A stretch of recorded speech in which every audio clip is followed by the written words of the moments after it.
Welcome to the Keiser Report. I'm Max Keiser. Bubble, bubble, toil and trouble, bonds burn and prices double.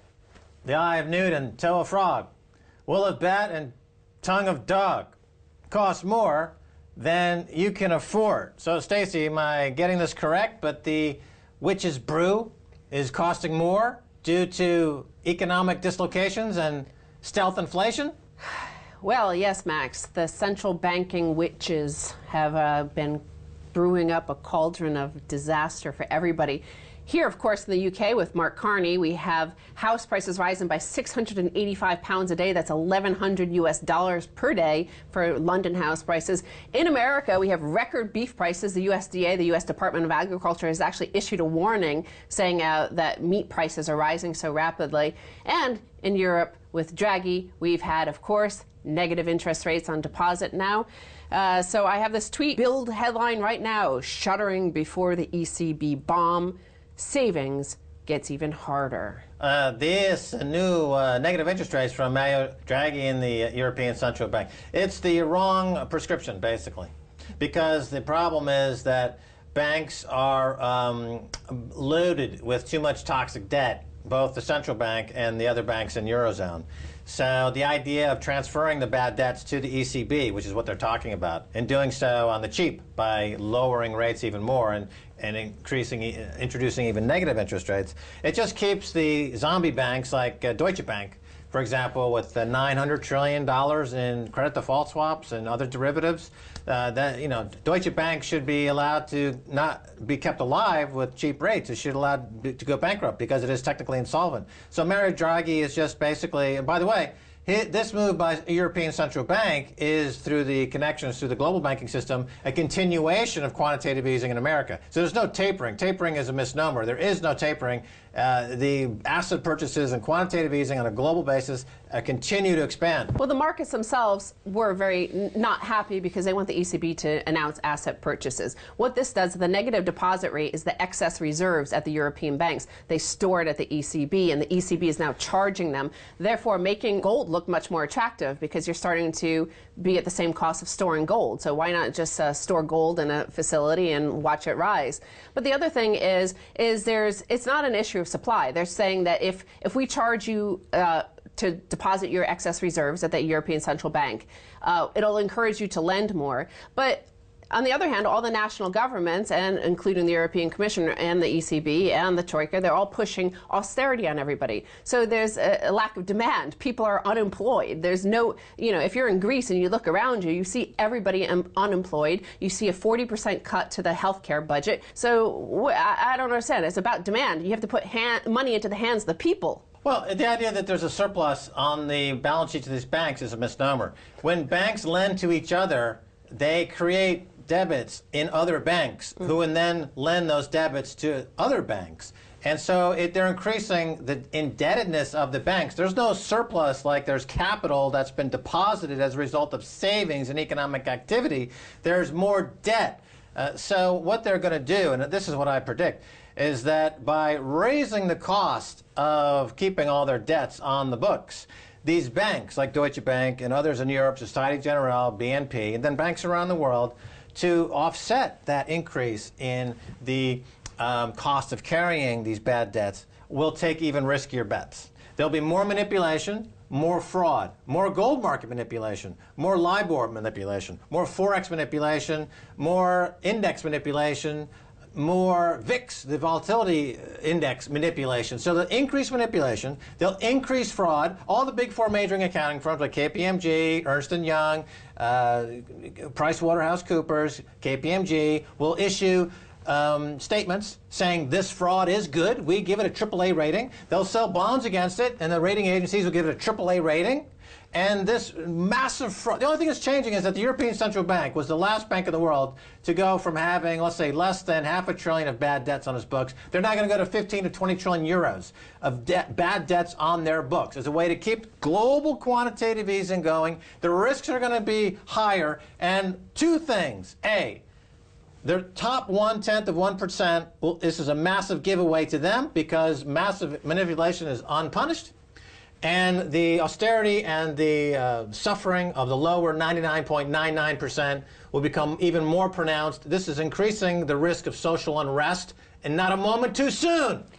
Well, we're facing a deflationary spiral in certain parts of the world because of all those bad debts and because of the worship of capital at the expense of cursing the human being in the equation, the labor, the people who work and create wealth for a living.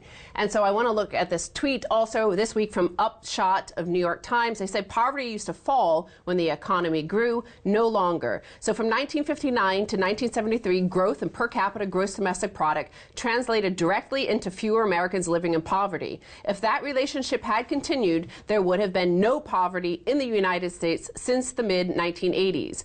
Instead, the poverty rate has held steady in recent decades despite overall economic growth. And you could see the chart. The line on the bottom is a simulated poverty rate if it had stayed constant. Line on the top is the actual poverty rate. And as you can see, it was right after Nixon took the United States off the gold standard so the whole world went off the gold standard, and there was no tethering to any sort of sense of value, and all we had was the witch's brew. The witches came out, they started running the central banks around the world right at that chart where poverty stayed the same, wealth was expanding, or certainly, the rich were expanding their balance sheets. But since the witch's brew of the central banks came in, we've seen this sort of increase. Well, GDP is collapsing faster than the rate of debt is expanding. So the result for the poverty-stricken in the world is not deflation, but inflation. And that's the irony of this entire debt-based economy. And you could look at it this way. For the top 1% who can borrow money at close to zero, for them to borrow $1 million, it costs maybe $1,000 in interest. For people, the average person, to borrow $10,000 at a rate of 10%, they're going to spend the same $1,000 a year in interest. So the prices for somebody who's not able to borrow money at close to zero are 100 times greater. 100 times greater than those who can borrow money at close to zero. And since it's all debt-based, you have to look at it in those terms. You can't look at it in terms of capital formation, savings, growth, GDP growth, actual CPI growth. And none of those exist anymore. It's all debt-based. All the ECB is doing now is expanding the debt to become planet debt. Also this week, the numbers came out that 52% of Americans can't even afford their homes. So they're actually having to take on second, third jobs. They're having to cut back on food in order to pay for their mortgage or their rent. But the other thing about this global debt bubble, and no negative rates. Because the mortgage rate on that home is going to be, they're going to pay 5 or 6% or 7% on the mortgage rate. The person is repackaging that loan and selling it off to the global wholesale market, in those looking for yield, like a sovereign wealth fund. Their cost of funds is less than 1/100th or 1/1000th of a percent. That's the interest rate apartheid right there. Exactly. We've talked about that many times, but I want to talk about another headline here, the final one here, and that is about what the underlying collateral has disappeared. It's not there. It's all fraud. And we see that in this headline, China scrambling after discovering thousands of tons of rehypothecated copper, aluminum missing. The rehypothecated catastrophe appears to be gathering speed as China's northeastern port of Qingdao has halted shipments of aluminum and copper due to an investigation by authorities after they found, quote, there is a discrepancy in metal that should be there and metal that is actually there. So apparently people are scrambling with their little ticket saying they own this metal, but in fact it's been rehypothecated many times over. In many cases they're saying it's been sold 3 or 4 times to other banks and is used as the same collateral for various loans. Most of the loans, of course, being used to buy like these properties right behind us here. Okay, so instead of the old joke, no ticky, no shirty, here it's you've got a ticky, but we have no shirty. Yeah. So it's, you got all the tickets in the world, you have all the claims in the world, but we got nothing in the warehouse because we've been rehypothecating that. We've been using it to collateralize the loan 100 times over again. And our cost of doing that is near 0% because we're kleptocrats and we're financial T-words. So a source at the port that has been closed down told Reuters this. We hear the discrepancy is 80,000 tons of aluminum and 20,000 tons of copper. But we hear that the volumes will actually be higher. It's either missing or it was never there. There have been triple issuing of documentation, the triple witching.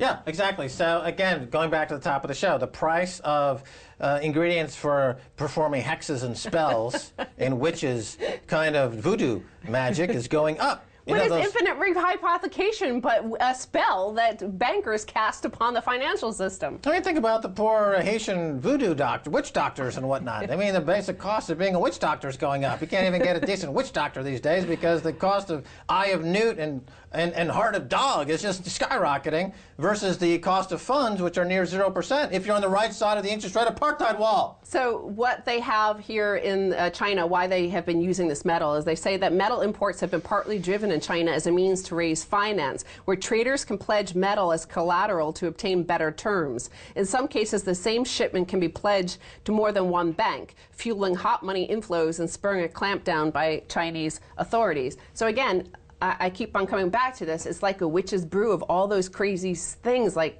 dog's tail and eye of newt being thrown into this cauldron that we call our global economy. And all of it looks gross when you really examine it closely before you consume it. Well, it's fractional reserve banking. It goes back to the goldsmiths, you know, back in the medieval days. You know, they would create more claims for people to use as money than they had gold in their vaults. That was the original fractional reserve gold standard, and banks picked up on that, and they started to make more loans than they had deposits on the bank.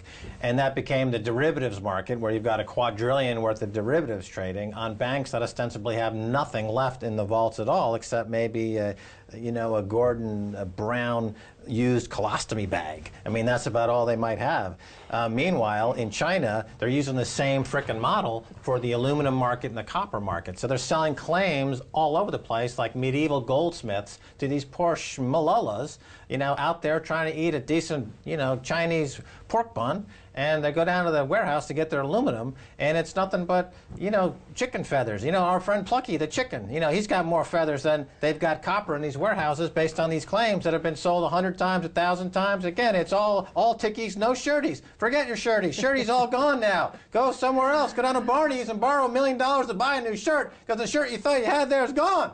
Yeah, but at the end of the day, finally, you know, they could take negative rates down to negative 100%, right?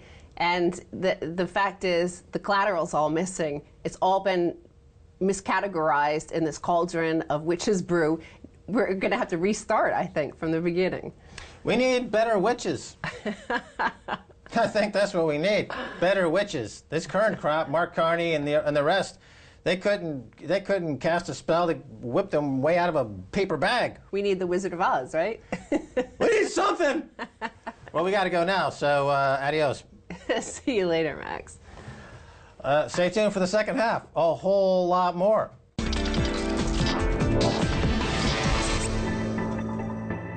Welcome back to the Keiser Report. I'm Max Keiser. Time now to turn to Alasdair Macleod of goldmoney.com, which incidentally now takes Bitcoin and stores Bitcoin. Thank God for goldmoney.com. Alasdair, welcome back to the Keiser Report. Thank you, Max. Just don't ask me about Bitcoin. It's okay, not fair enough. Alasdair, I want to pick it up where we left it last time, because last time you were on the show, we were talking about the Shanghai Cooperation Organization. We have China, Russia, Iran. They created a new trading zone. Since you were on, a $400 billion gas deal signed between Russia and China. Does this basically what you're talking about? More of this type of thing? Tell us. Oh, precisely. And one of the main points about the Shanghai Cooperation Organization is cross-border infrastructure projects. And before, I think I mentioned hydroelectricity from Siberia to China, water from Siberia to China. And I suspect in the fullness of time, there may even be water from Burma to China. So these infrastructure projects are going to happen all the time. And I would have thought that this gas deal is probably the first of several in the pipeline. Yeah, and there's other countries in the region, in this bigger region, now wanted to join this group. And it has the potential to be bigger than the Eurozone trade area, right?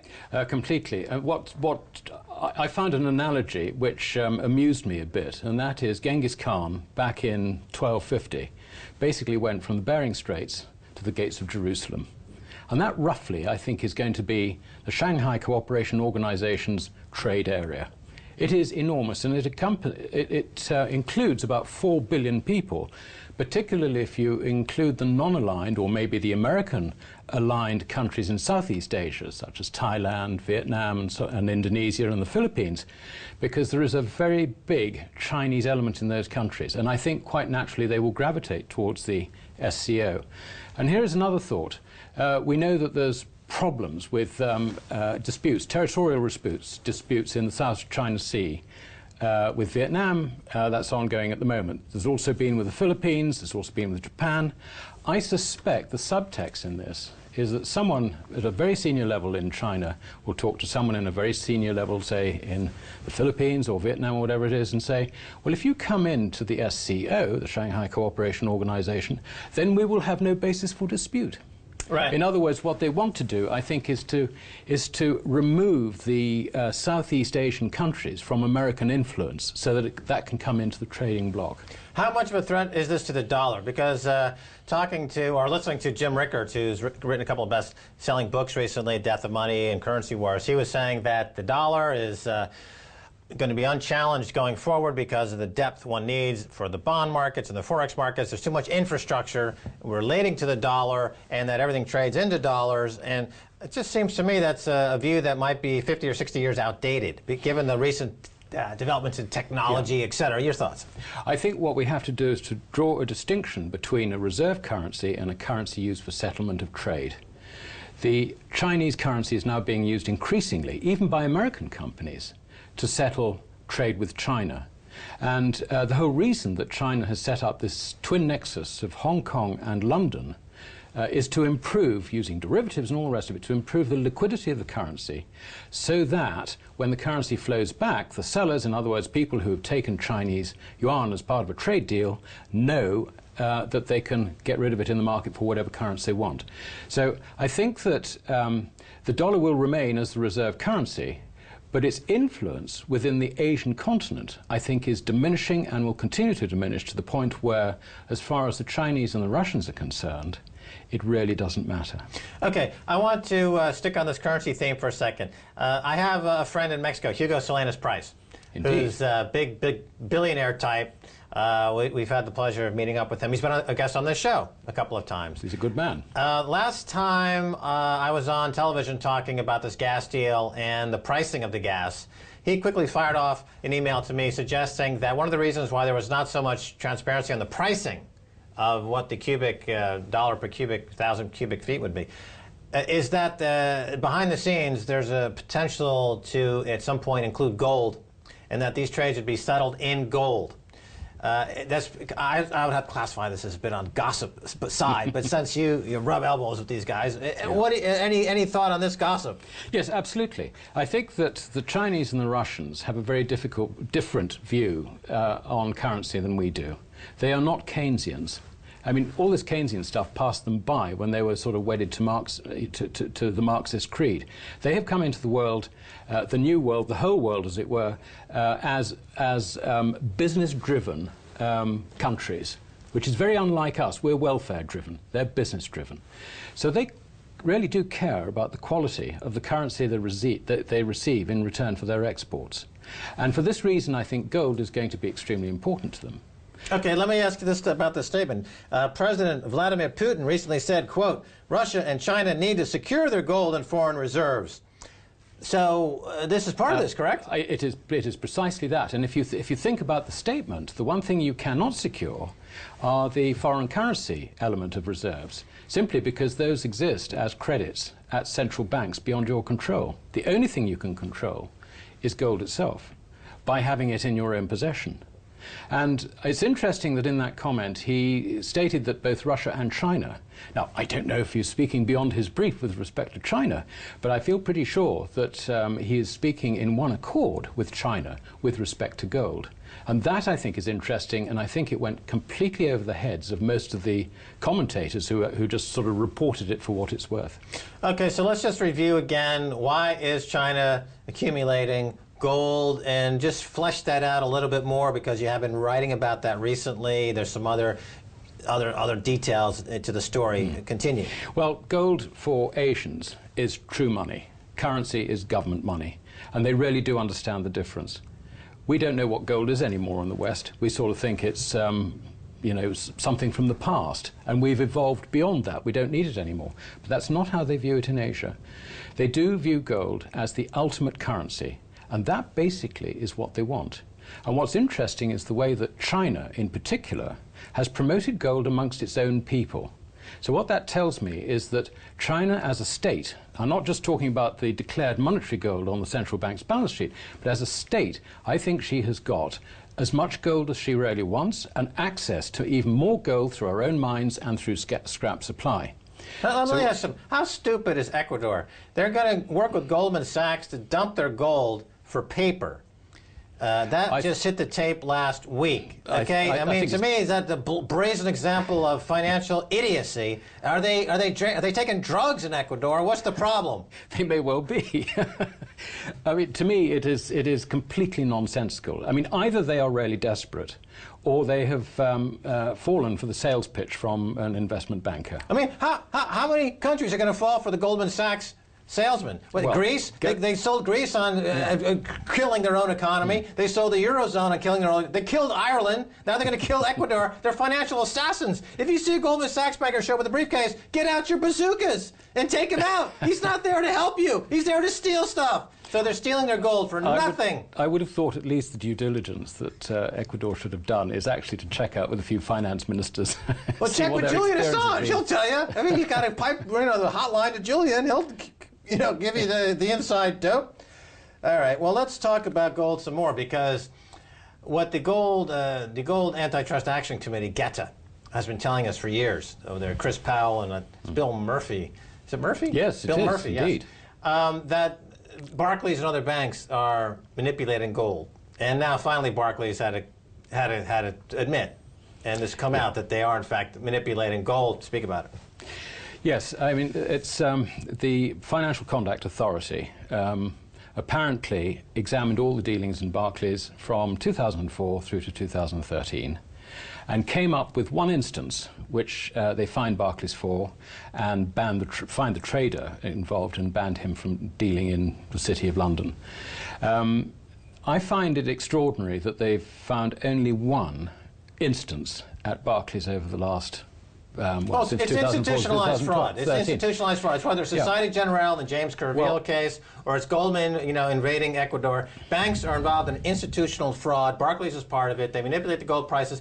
And the language that they use, the mini pukes, that describes naked short selling of paper contracts to keep the gold price down so that they can. So Ecuador is stupid enough to think that by trading their gold for paper, they're going to be in an advantageous position. That's a massive fraud. So they're going to blame one trader. But would it be fair to say that across the board, the CEO, the chairman, the board of directors, and every executive at Barclays is complicit in massive fraud? Well, I think that's probably going a little too far. But what I would say is that given the manipulation of LIBOR, given the, I think so far, suspected manipulation of currencies, it would be extremely unlikely if gold wasn't manipulated as well. But the problem with gold is that the central banks are also involved, because they supply the physical leased gold to provide liquidity into the market. And the central banks have a problem because they declare that they have got so much monetary gold, but they don't actually declare how much of it has gone AWOL and is no longer under their control. So this is a problem for them. Is this why Germany can't get its gold from Bank of England? When they said they wanted their gold back, and England said, well, maybe over 7 years' time. Is it because they don't have it, they sold it to Asians, and they're lying? To be fair to the Bank of England, the problem was more with the United States. It was the US Fed that came to an agreement, we are told, to return, I think it was something like 360 tons, or whatever the figure was, of their 1,500 tons, so we're talking about a small amount out of the total, over a period of 7 or 8 years. And so far in year one, they managed to deliver only 5 tons. Okay, but they're part and parcel the same. If I'd been the Fed and I was sort of trying to, run the gold market, and there were people like me out there saying, well, they haven't got the gold and all the rest of it, and I'm refusing to do an audit for whatever reason, I think I would have dressed up the numbers a bit more than 5 tons. So it does actually make me really quite suspicious as to what the true position is. But I saw a big photo of the Queen roaming around the warehouses of gold in London, in the basements of London. I mean, I'm sure that the Queen wouldn't be drawn into a massive fraud. I mean, that's the Queen, Queen Elizabeth. No, I think I would say of the Bank of England that the officials in the Bank of England are unlikely, I think very unlikely, to be involved in fraud. What they would do is maybe They were involved in the LIBOR fraud. You couldn't do LIBOR fraud without Mark Carney and his predecessor. Well, what we have in that case is there is a little bit of a dispute over minutes from whatever committee it is as to whether the Bank of England actually knew or not. Yeah, there's no dispute. I've looked at the evidence myself, and I can tell you without equivocation that the Bank of England's involved in a massive LIBOR fraud, as they are with the gold fraud, as they are with the economic fraud, as they are with the global financial fraud. But Max, we have 10 seconds left. Coming back to the gold situation, I think what is more likely is they will say to central banks like the Finnish central bank, either you pay an awful lot of money to us for us to store your gold, or alternatively, we've got a deal for you. We can lease your gold and you can earn some money on it. How does that suit you? And 9 times out of 10, they fall for it. Alasdair Macleod, we're out of time. Thanks so much for being once again on the Keiser Report. That's my pleasure. Thank you, Max. All right, that's going to do it for this edition of the Keiser Report with me, Max Keiser, and Stacy Herbert. I'd like to thank our guest, Alasdair Macleod of goldmoney.com, now accepting Bitcoin. If you'd like to get in touch, tweet us at Keiser Report. Until next time, bye, y'all.